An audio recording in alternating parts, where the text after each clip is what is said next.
कल जहां पहुंचे थे उसी का और आगे चलते हैं।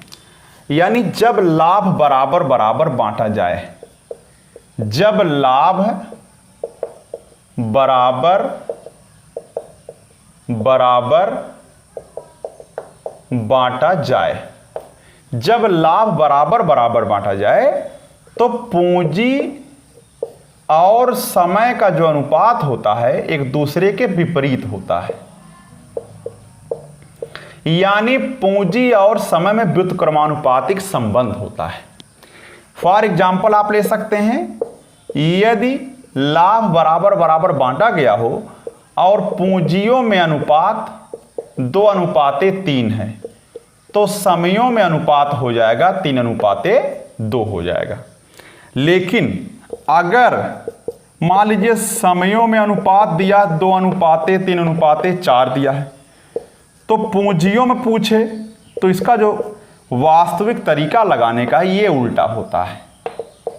ठीक है ना। यहां दो संख्या अगर है, इसका अगर 1/2 ध्यान दीजिए 1/2 और 1/3 कर दिया तब भी इतना ही आएगा। अच्छा, यानी उल्टा करने की जो प्रक्रिया वो इस प्रकार की है, 1/2 1/3 1/4। अब इसको और सरल अनुपात में करने के लिए 2 3 4 के लासा से भाग गुणा कर दीजिए तो 2 6 12 3 4 12 और 4 3 12, ये हो जाएगा वास्तविक अनुपात हो जाएगा। लेकिन ध्यान रखिए जब लाभ बराबर बराबर बांटा जाएगा तो पूंजी का अनुपात और समय का अनुपात एक दूसरे के विपरीत होगा। अच्छा, इसी के और आगे बढ़ते हैं। जैसे मान लीजिए पहला क्वेश्चन है, एक व्यापार में ABC द्वारा निवेशित की गई पूंजियों में, अब देखिए ध्यान से, पहला क्वेश्चन है और पूंजियों में अनुपात दे दिया है 3:2:5। समान लाभ प्राप्त करने, यानी लाभ जब समान होगा तो पूंजियों का जो अनुपात है उसका उल्टा कर देंगे तो समयों में अनुपात मिल जाएगा, 1/3:1/2:1/5 हो जाएगा। तो 3 2 और 5 का लासा अगर लेंगे तो 30 हो जाएगा। तो 30 से सब में गुणा कर दीजिए।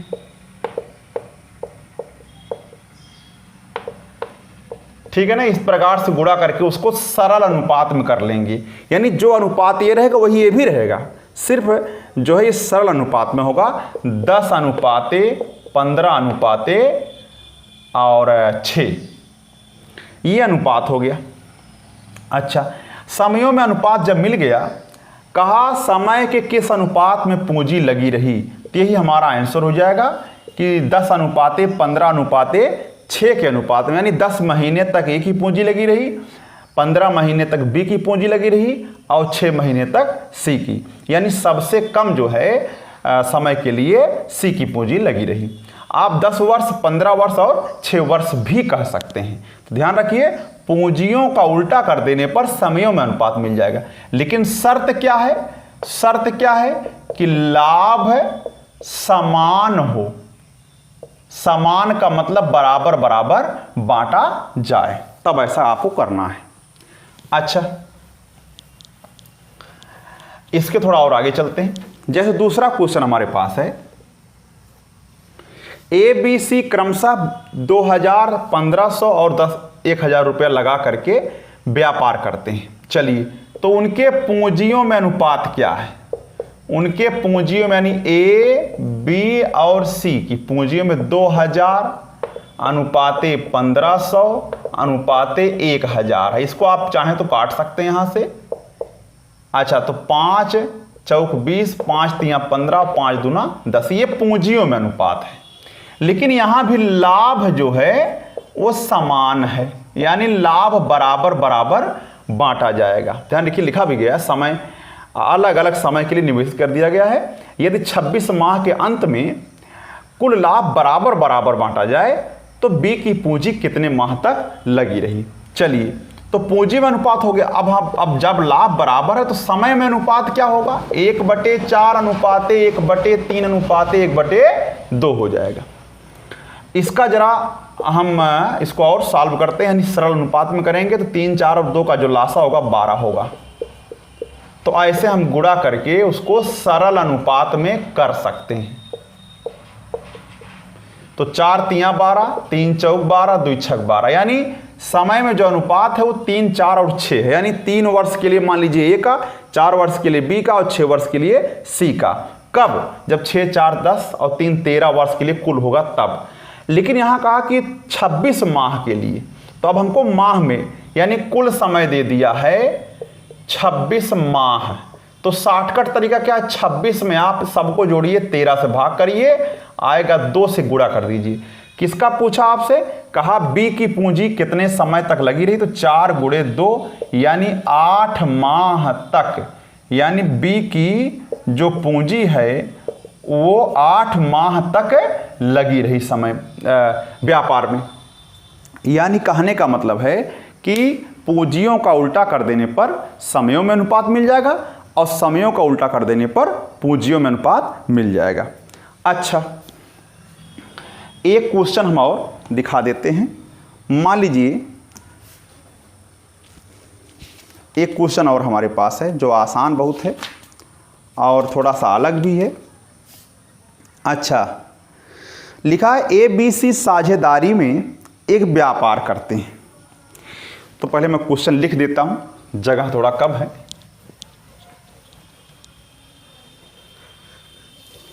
लिखा है ABC साझेदारी में एक व्यापार में 4:6:9 के अनुपात में राशि निवेश करते हैं, यानी उनकी पूंजियों में अनुपात है। 3 लोग हैं ABC, उनकी पूंजियों में अनुपात है A, B और C हैं।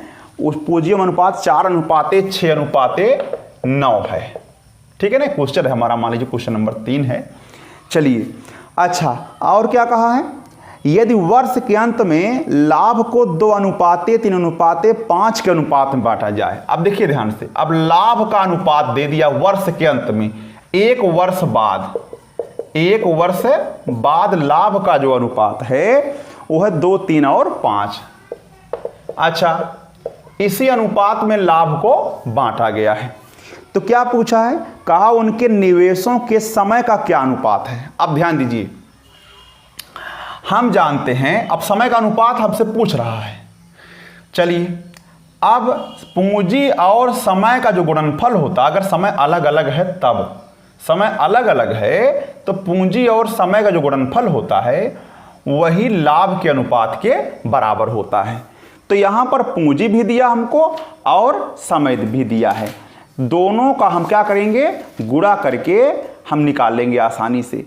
तो जैसे यहां पर हमको दे दिया है, इस तरीके से हम काम करेंगे, जरा ध्यान दीजिएगा।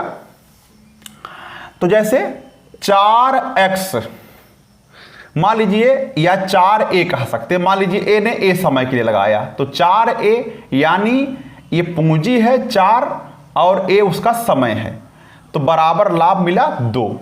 यानी अगर हम देखें a बराबर हो जाएगा 2/4। तो हम यहां शॉर्टकट तरीका अपना सकते हैं। जरा ध्यान दीजिएगा, समयों में अनुपात निकालने का शॉर्टकट तरीका अपना सकते हैं। 2/4 यानी लाभ बटे पूंजी।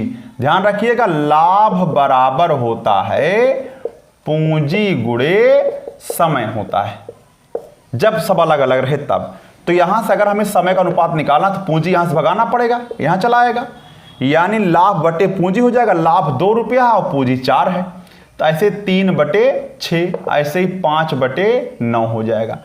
अब ये शॉर्टकट तरीका लगाने का है, यही हमको निकालना भी था। अब इसको शॉर्टकट में कैसे हम और आसान यानी सरल अनुपात में कैसे कर सकते हैं? तो 9, 6 और 4 का लासा लेना पड़ेगा।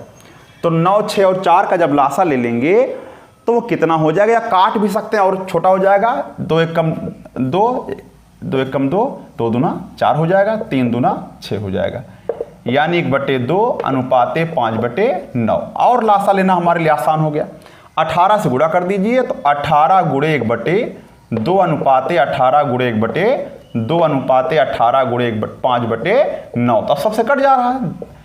अच्छा, तो यहाँ 9 9 हो जाएगा और 9 दूनी 18, यानी 9 अनुपाते 10। इस अनुपात में तीनों की पूंजी लगी रही। तो इस प्रकार से साझे में जो चीजें थी हमने आपको सिखा दिया। धन्यवाद।